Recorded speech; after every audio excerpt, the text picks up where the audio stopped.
오늘 이 출애굽기는 말씀 이렇게 잘 알고 있는 말씀이죠. 출애굽기는 이스라엘 민족의 그 기초가 되는 고백이 있는 성경이죠.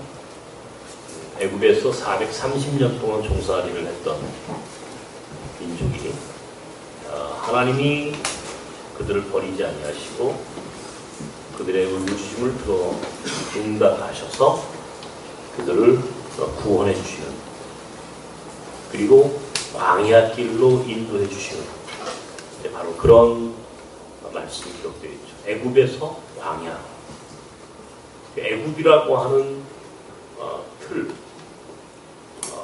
애굽이라고 하는 장소, 그곳에서부터 그들을 홍해를 건너 광야길로 인도하시는 하나님. 이 두 대비되는 개념이죠. 애굽이라고 하는 개념과 광야라고 하는 개념을 우리가 좀 알아야 합니다. 과연 애굽은 무엇이며 광야는 무엇인가?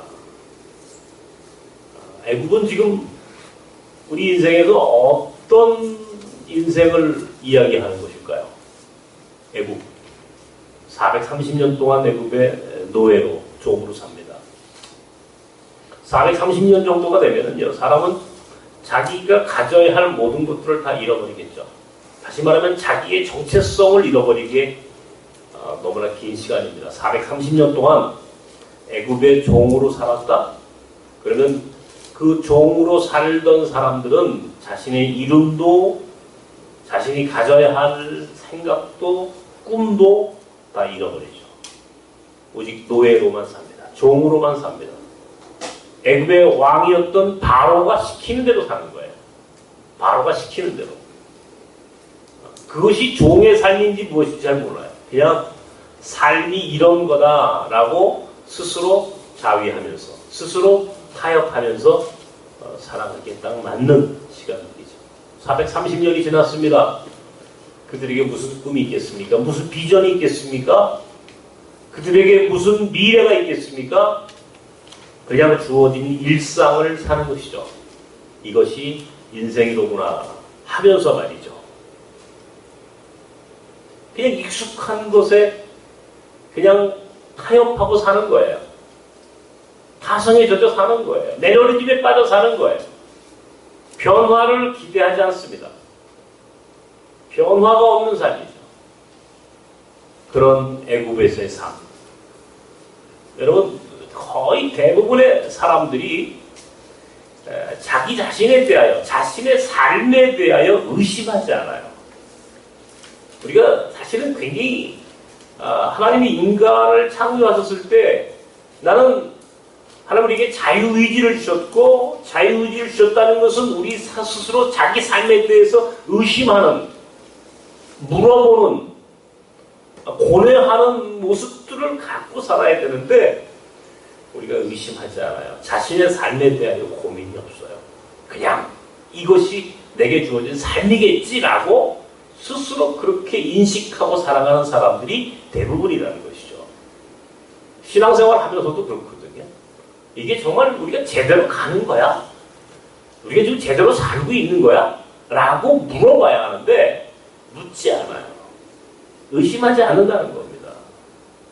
의심하지 않아요. 너무 쉽게 살려고 하는, 쉽게 살려고 하는 것이 마치 그것이 잘 사는 것처럼 생각하는 착각을 갖게 하는 것도 이것도 심각한 위험이죠. 쉽게 살려고 하고, 의심하지 않고, 물어보지 않고, 그냥 정체된 일상성 속에 그냥 그대로 매몰되어 살아가는 타성에 젖은, 지금 우리가 살고 있는 이 시스템이, 이 관습과 문화와 오늘 우리가 살고 있는 이 자리가 옳은 것인지, 제대로 가고 있는 것인지에 대한 물음이 없다는 거죠. 430년 동안 묻지 않았으니까 사람들은 이미 그때쯤 되면 다 굳어져 버리는 거예요. 머리도 생각도 가슴도 굳어져 버린 거예요. 그러니까 노예로 살아가는 게 그냥 인생이야. 그런데 다행스럽게도 오늘 성경에는 요셉의 유고를 갖고 나오죠. 그때 이야기합니다. 요셉이 죽기 전에 하나님이 너희들을 버리지 않았다. 분명히 너희들 버리지 않는다.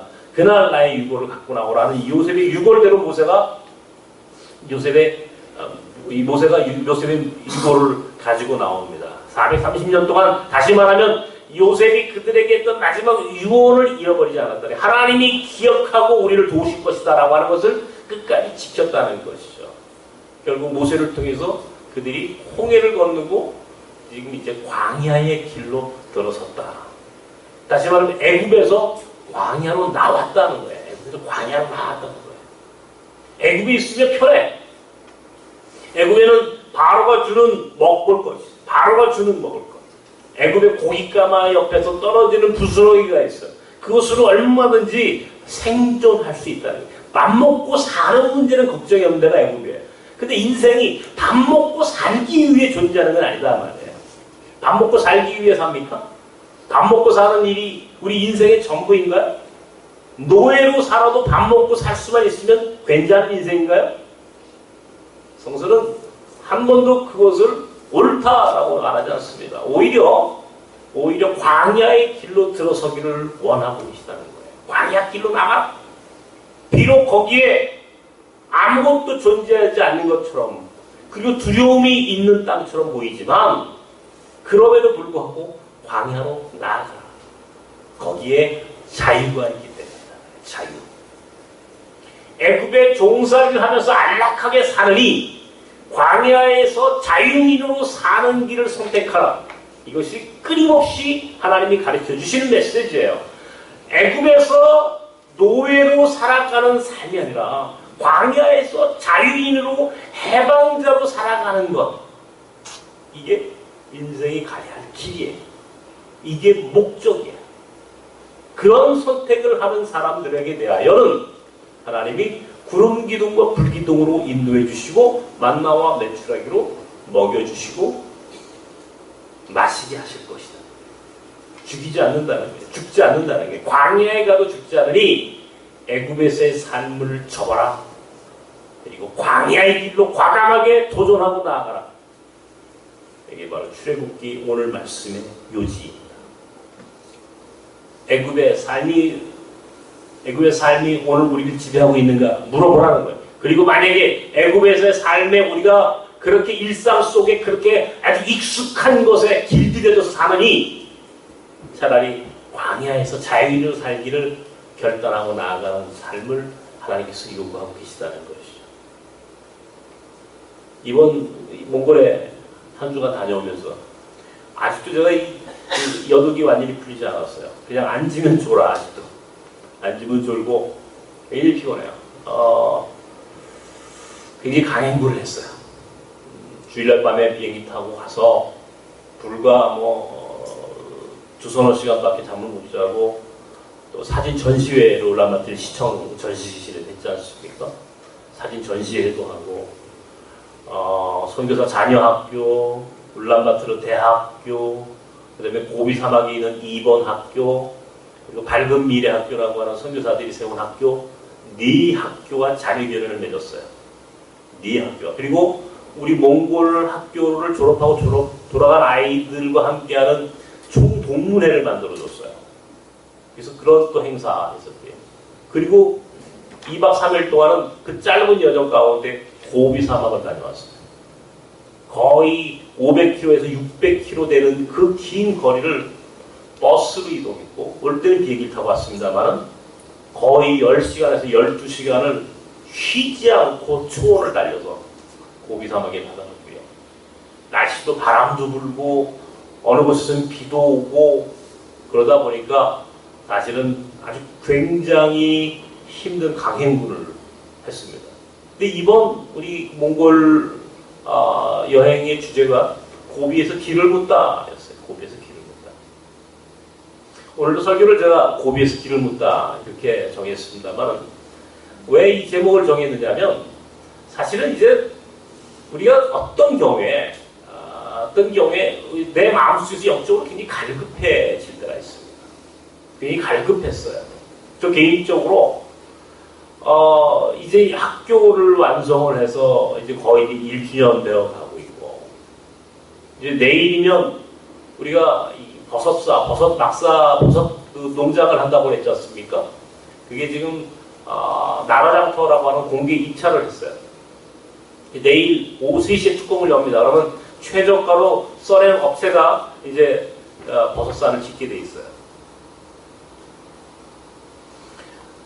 버섯살 짓고 햇빛발전소를 세우고 버섯살을 만들고 빵 공장을 세우고 그다음에 농업할 수 있도록 이 텃밭을 또 만들고 이번에 초원에 가서 보신 분들 아시다시피 초원의 꽃이 얼마나 대단해요?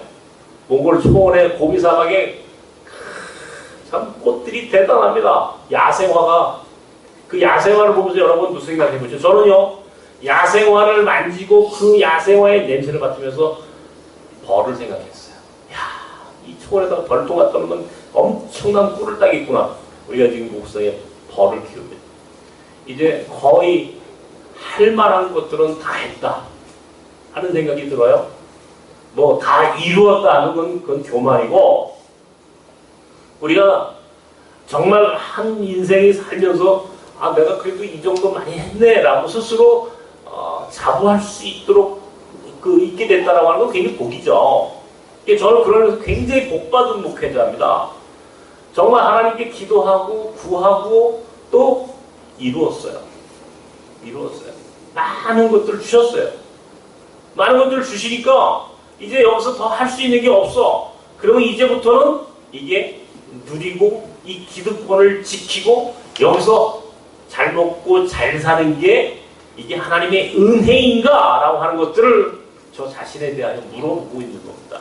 내가 좀 잘 살고 있는 건가 지금 여기서 이렇게 이제 다 이루었다. 이제는 부족함이 없다. 이제는 하나님이 주신 은혜를 누리고 살자라고 하는 것이 과연 이게 우리가 살아야 할 삶인가에 대한 의심을 하게 되고 그런 의심이 내 마음속에 영적으로 늘 갈급해지는 거예요.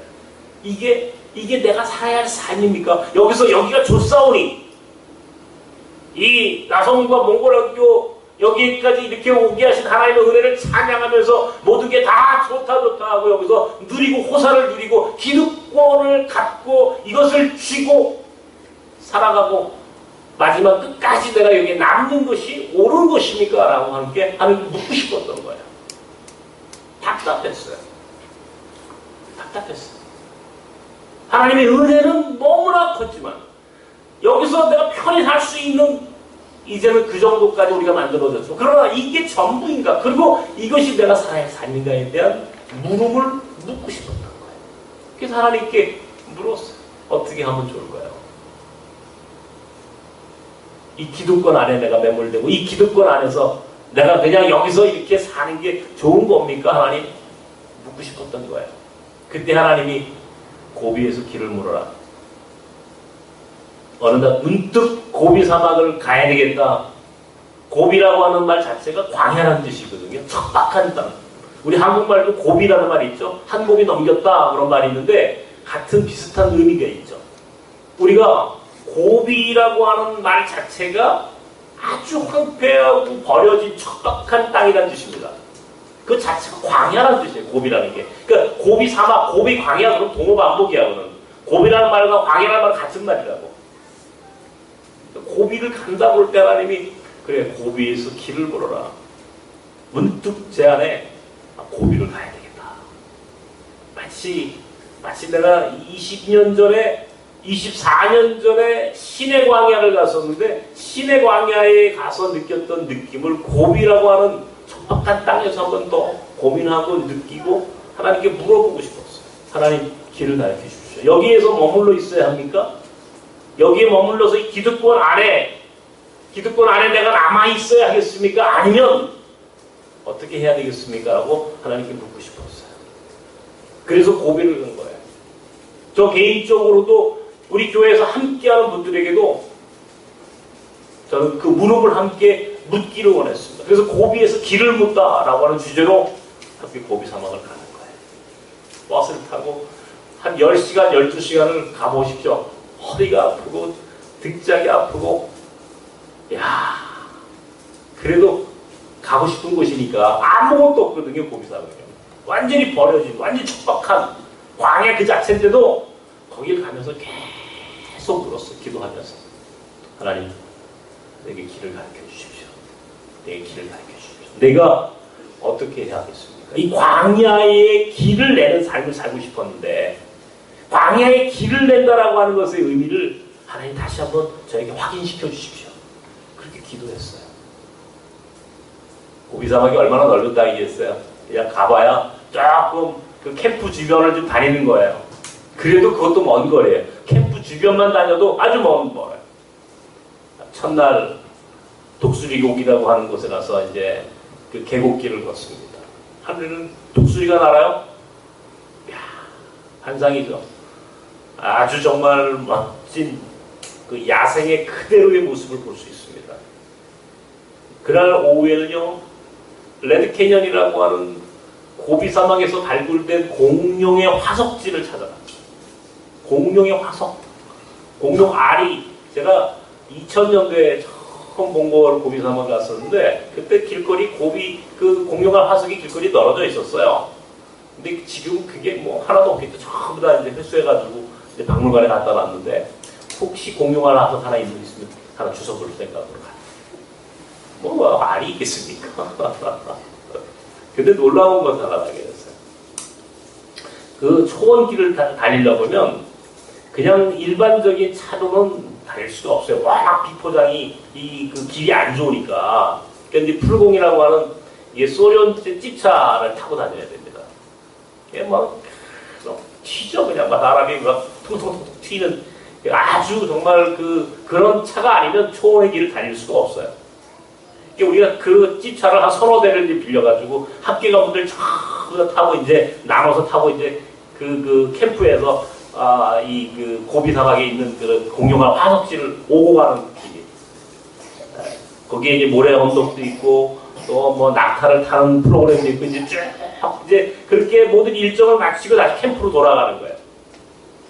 그러니까 일렬로 서가지고 차가 가야 될 거 아니에요, 그죠? 앞에서 앞선 차부터 뒤에까지 쫙 한 줄로 맨 앞에 가는 사람이 끄는 대로 가야 되는 거야. 맨 앞에 운전사가 가는 길이 그게 목적지까지 가는 길이라고 본인들이 다 생각을 하고 있는 거예요. 우리들은 당연히. 그러니까 앞차가 가면 뒤차도 쫓아가는 게 맞는 거예요. 답이. 앞차가 가는 대로 가야 되는 거예요. 앞차가 가는 대로. 맨 앞차가 누구냐, 앞차에 가는 사람이 누구냐에 따라서 뒤차는 쫓아가면 된다라고 생각을 하고 있는 게 보통의 여행자들이 갖고 있는 마음이다. 근데요, 제가 이제 탄 차는 이 운전기사는 딴 길로 가는 거야. 앞차들이 다 저쪽으로 가는데 이 기사는 저쪽으로 가는 거야. 우리는 몽골말도 몰라. 몽골말도 몰라. 딴 데로 가는, 딴 길로 가는 거야. 야, 말이 안 통하니까 앞에 눈이 보여. 저 앞으로 지금 저 가는 게. 그럼 당연히 우리 차는 저 차를 쫓아가는 게 맞는데 우리 기사는 다른 길로 가요. 전혀 길이 아니야. 길이 없어. 초월의 길이라는 게 말이죠. 이게 딱 보면 안 보입니다. 이게 많이 다닌 길은 이제 길이 만들어지니까 길이겠구나라고 하는 건 알지만 거기에 바람 불고 어떤 때는 비 오고 하니까 이게 길이 다 덮어버리고 없어지고 사라지고 길이 있는지 없는지 아무것도 모르는 거예요. 그냥 그 초원은 널브러진 그냥 초원 그 광야길만 광야만 있는 거야.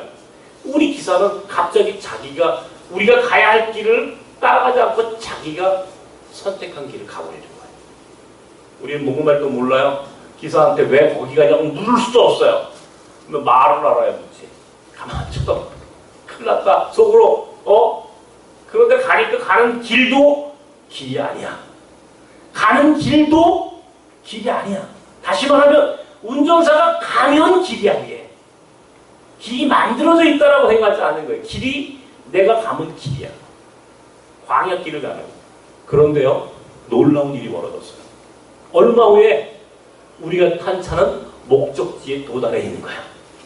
어떤 경우에 다른 차보다 앞서간 차보다 더 먼저 도착했는 거예요. 앞서간 차보다 먼저. 똑같이 가야 한다라고 생각했는데 우리 차는 똑같이 가지 않고 다른 다른 길로 돌아섰는데 더 빨리 그리고 분명히 우리가 가야 할 목적지 캠프에 딱 도달해야 된 거예요. 그때 우리 차 안에 타고 있던 모든 사람들이 이구동성으로 한 말을 했습니다. 이런 말을 했습니다. 아, 이렇게 가도 되는구나. 이런 길도 있구나. 이런 삶의 방식도 존재하는구나. 인생이란 이런 거 아니겠는가? 왜 다른 사람처럼 똑같이 살아야 합니까? 다른 사람처럼 똑같은 길을 가야 합니까? 그렇지 않다는 거예요. 내가 가는 길이야. 이게 유목민이 가지고 있는 생각이에요. 이게 광야의 길을 내는 사람이 가지고 있는 철학이야. 방향만 정확하면, 목적지만 보면 그 목적지를 향해서 가는 길은 오른쪽으로 갈 수도 있고 왼쪽으로 갈 수도 있고 돌아갈 수도 있고 얼마든지 길은 만들어질 수 있다는 거예요. 다시 한번 제 스스로 정말 새로운 삶에 대하여 도전해야 되겠다라고 하는 생각을 그곳에서 했습니다. 그리고 하나님 제게 가르쳐 주셨어요. 이제부터 애굽에서의 삶이 아니라 광야에서의 삶을 더 강렬하게 갈급해야 하고 그리고 도전하라고 가르쳐 주셨어요. 애굽이 아니라 광야길로 들어서라. 애굽에서 바로가 던져주는 그것을 기득권이라고 이야기한다면, 그것이 안락한 인생이라고 말한다면, 쉽게 사는 삶이라고 이야기할 수 있다면, 광야길은 다른 삶이에요. 고단한 삶, 피곤해, 힘들어, 때로는 아파. 그것은 바로가 주는 안전함이 아니에요. 그러나 그 안엔 구름기둥과 불기둥에 하나님의 은혜가 숨겨져 있다는 것을 믿고 도전하는 삶이 광야길에 들어선 성도의 삶이라는 것을 가르쳐 주셨어요. 야, 나가야 되겠다. 다시 애굽에서 광야로 패러다임의 전환을 이루어야 되겠다. 그거예요. 다시 나가라. 다시 도전하라. 나선 공동체, 나선 교회 성도들 여기 안주하지 마라. 나가. 애굽에서 광야로 가출하라. 거기에는 하나님의 은혜가 있고 광야에는 성공의 기회가 숨겨져 있다. 나가라. 그 광야는 세계다. 그 광야는 세계다. 세계로 나가라. 세계화할 것을 하나님께서 가르쳐 주셨어요. 한 곳에 머물지 말라는 게, 머물러 있는 삶은 죽은 삶이야. 머물러 있는 인생은 죽은 인생이야. 애굽에 머물러 있기를 원한다면 바로가 주는 것으로 한 끼 한 끼 얻어먹을 수 있지만 그 안에는 자유가 없고 기쁨이 없고 보람이 없고 열매가 없고, 그러나 홍해를 건너 광야길로 들어가면 그 순간부터 하나님의 인도하심이 있고 하나님이 주신 은혜의 삶을 살 수 있으며 거기선 성공의 기회가 주어진다는 것을 가르쳐 주시는 거예요. 두려워하지 마세요, 여러분. 광야로 나가는 걸 두려워하지 마세요. 현실에 머물러 있기를 고집하지 마십시오. 우리 한국교회가 지나치게 도구마화되어 있어요. 여러분, 도구마라는 말 아십니까? 교리화되고 한국교회 교인들을 자꾸 제도 안에, 이 관습 안에, 율법 안에 자꾸 가두어. 교인들이 이게 한국교회 가장 큰 문제 중에 하나가 뭐냐면, 우리 교인들이 영적으로나 인간적으로나 삶이 전부 다 교회라고 하는 울타리 안에 가둬버립니다. 교회 울타리에 가둬. 오늘 아침에 제가 어느 방송을 듣다가 어떤 목사님이 쓴 책 이야기를 들었습니다. 그 책 제목이 재미있어서 소개를 할게요. 닭장교회로부터 도망하라. 책 제목이 닭장교회. 교인들을 닭장 안에 가두어서 교인들이 알나면 알을 거둬서 먹고 사는, 이걸 닭장교회라는 그 대구에 어떤 목사님이 쓴 책 제목이더라고요. 제목이 닭장교회. 그럼 잘 졌다, 이름도. 닭장교회부터 도망하라. 도발적이죠. 근데 그 말은 내가 틀리지 않은, 어쩌면 아주 적절한 표현이라는 생각이 들었어요. 한국교회 교회들을 닭장 안에 들어있는 닭을 연상하게 할 만큼 제도권 안에, 도구마 안에, 어떤 관성 안에 가두어둬요. 교인들을 가두어둬요. 목회자들. 기득권을 지키기 위해서. 자기 기득권 유지를 위해서 교회를 닭장같이 만들어버린 거예요. 이런 프로그램, 온갖 프로그램 다 가두어도 꼼짝 못해. 그걸 사람들이 좋게 생각하는, 좋은 거야 라고 생각해. 마치 그것이 전부인 것처럼 느끼는 거예요. 내가 장신대 가가지고요. 아마 장신대 가서 지난번에 장신대 무슨 기도회 가서 제가 이 본문으로 설교할 때 여러분 그 중에 그때 장신대 계신 분들 들으셨을 거예요. 제가 장신대 가서 이 얘기를 했습니다. 광야로 나가라. 장신대 교수님들한테 지금 듣기 민망하지만 듣기에 지금 기분이 언짢으시겠지만 교수님들도 기득권 좀 내려놓으시오. 네, 장신대 교수님들 기득권 내려놓으십시오. 장신대 학생들의 생각의 폭을 확장시켜야 되는데 자꾸 기득권 안에 지금까지 가지고 있는 어떤 성공적인 목회라고 하는 프레임 안에 신학생들의 사고를 전부 다 그렇게 규율시켜놨고, 그러니까 신학생들이 지금 갈팡질팡, 비전이 없어. 한국교회가 절대적으로 지금 문제가 생기기 시작했는데 신학생들 자체가 꿈을 꾸지 못하는 거예요. 왜? 오직 교회 밖에는 생각한 게 없으니까. 교회 밖에, 교회 안에서만 모든 것이 이루어져야 한다고 생각하는 사람들에게는요, 교회가 문제가 생기니까 갑자기 딜레마에 빠져버린 거예요. 절망하기 시작한 거예요. 그런데 나는 그 교회라고 하는 기본적인 한국교회가 만들어놓은 그 설정해 놓은 교회라는 경계선을 허물어야 한다는 거예요. 뛰어나가란 말이에요, 교회 밖으로. 교회 안에만 하나님이 계신 것이 아니라 교회 밖에도 하나님이 계셔. 왜 하나님은 교회 안에만 가두어도? 밖에 계신 하나님을 찾아가면 되는 거지. 교회 안에 있는 하나님도 하나님이야. 그럼 어쩌면 그 하나님은 도구화된, 교리화된 하나님이야. 우리가 문화적으로, 관습적으로, 제도적으로 만들어 놓은 시스템으로서의 하나님일 수 있어. 이 제도화되고 만들어 놓은 교회라고 하는 울타리 안에서만 머물지 말고 교회 밖에 역동적으로 역사하시는 하나님의 역사하심을 따라가라. 교회 밖으로 나가라. 이게 경계를 허물어라. 교회가. 이게 잘못하면 이게 뭐 완전 이단처럼 들리지만 아마 여러분 그때 기억나실 겁니다. 근데 교수님들 기득권 내려놓으십시오. 장신대 교수들이. 장신대 학생 교직원들, 교수님들, 적어도 장신대 학생들이 가지고 있는 기득권을 내려놓고 광야로 가면 하나님이 장신대를 살려. 그러나 지금처럼 기득권을 유지하고 끝까지 문을 열지 않고 경계를 허물지 않으려고 하는 태도로는 장신대 미래는 없어. 장신대 신학생들의 미래도 존재하지 않아. 이게 제가 가지고 있는 철학이고 생각이고. 경계를 허물어야 되는 거예요. 홍해를 건너가야 되는 거예요. 애굽에 머물러 있으면 바로가 주는 거 먹고로 살아. 그럼 먹고 살기 위해 사는 건 아니란 말이야. 인생이라는 건 하나님이신 창조의 목적을 이루는 것이 인생이지. 왜 하루하루 한 끼 밥 먹고 사는 것 때문에 인생을 사느냐 말이에요. 밥 먹고 살기 위해 사는 게 아니야. 하나님이 나를 창조하신 목적을 이루기 위해 내가 사는 거지. 그러면서 광야에 나가야 되는 거야. 애굽에 머물러 있으면 밥 먹고 사는 일에는 내버려둬. 그 걱정이 없을 수 있어. 그러나 그것은 사는 게 아니라 인생의 목적을 이루는 건 아니다. 나가라. 우리 교회 청년들이요. 자꾸 해외로 나가고 뭐 영국으로 가고 미국으로 가고 프랑스로 가고 뭐 전 세계로 이렇게 흩어지는 게 너무너무 좋은 거예요. 하나님 가르쳐 주셔서 이번에 야 교회란 뭐냐? 목회란 뭐냐? 인생이란 뭐냐? 이걸 가르쳐 주셨어. 교회, 목회, 인생, 삶.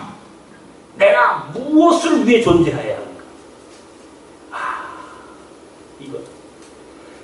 적어도 광야에 가면 하나님의 구름 기둥과 불 기둥으로 만나와 매출하기로 나를 인도하실 것이라는 사실을 주님께 말씀을 통해서 우리가 들었고 알았고 믿는다면, 광야에 가도 죽지 않는 것을 내가 안다면, 내가 믿는다면, 거기에 하나님이 나와 함께 하셔서 나를 도우실 것이라는 사실을 믿는다면, 여러분 애굽에 남아 있는 게 옳겠습니까? 광야로 나가는 게 옳겠습니까? 당연히 광야로 나가는 게 옳은 거예요. 광야로 나가는 게 옳은 거예요. 거기엔 하나님이 있어. 애굽의 바로가 주는 안락함과 기득권 안에 머물러 있는 것은 밥 먹고 사는 문제는 해결할 수 있어요. 그러나 하나님과 동행하는 기쁨을 누릴 수는 없는 거야. 광야에 가면 고단하고 피곤하고 때로는 아플 수 있어. 그러나 거기는 하나님의 은혜가 있어. 하나님의 도우심이 있어. 내 삶의 자유가 주어지고 내 인생의 성공의 기회가 주어질 수 있는 기회의 땅이 광야야. 그러면 광야에 나갈 것인가 애굽에 머물 것인가 여러분 선택해 보세요. 어디에 어떻게 하실 거예요? 애굽에 머물러 계시겠습니까? 광야로 나가시겠습니까? 당연히 광야로 나가는 사람이 지혜로운 사람이지. 한국교회 끌어모아 자꾸자꾸 교인들. 제도 안에 큰 교회 만드는 게 성공이고 큰 교회 만드는 게 마치 목회의 최고의 능력인 것처럼 그런 교회는 지양해야 되는 거예요. 그런 교회, 그런 목회는 끝내야 되는 거예요. 이번에 배웠어. 하나님이 되게 외형이 아니야. 겉이 아니야. 다 그 포장이야. 가장 중요한 것은 사람을 사람으로 사랑할 수 있고 하나님 주신 창조의 목적을 이룰 수 있는 그 길을 뚜벅뚜벅 걸어가는 인생이 목표입니다. 광야의 길로 나가서 그렇게 밖으로 흩어져야 돼.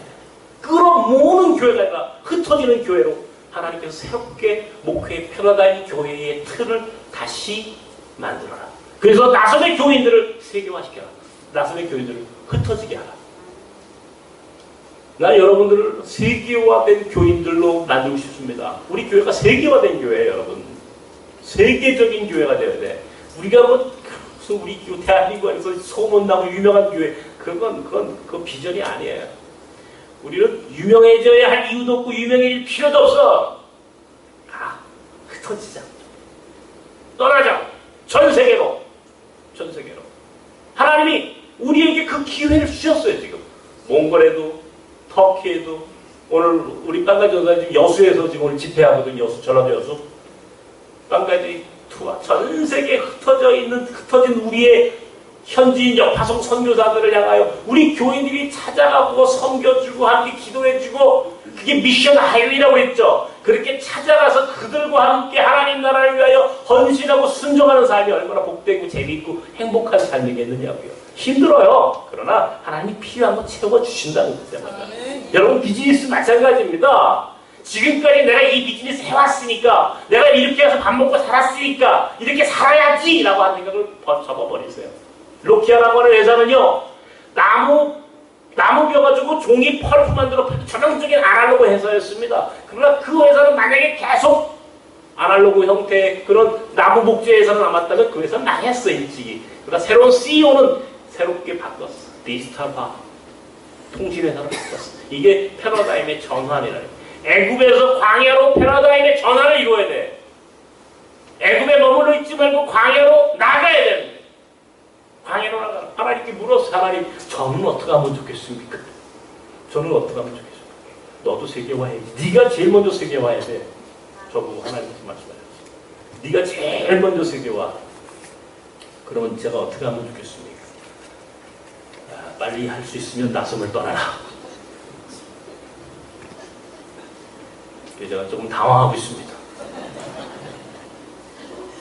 하나님, 그러면 나섬을 떠나는 게 답입니까?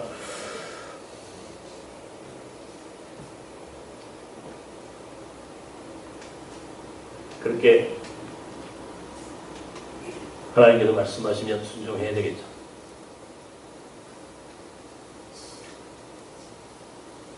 여러분에게만 하는 얘기가 아닙니다. 하나님은 내게 직접 말씀하셨어요. 너부터 패러다임의 전환을 이뤄라. 몽골 학교 다 졌다고. 이제 웬만큼 이루었다고. 안주하지 마라. 처음부터 그것은 네 것도 아니었으니 누가 와서 할 수 있도록 만들어 놓고 넌 떠나라. 그래. 이제 때가 가까이 오는 것보다 이제는 떠날 때가 가까이 오는 것보다 그런 생각이 들어요.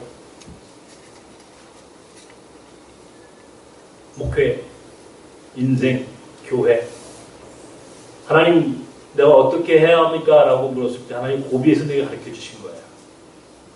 다시 광야의 길을 만들고 애국에서 광야로 이스라엘 백성이 삶의 모든 패러다임을 바꾸었던 것처럼 한번 새롭게 도전하고 광야로 나아가는 삶을 하나님께서 제게 가르쳐 주셨습니다.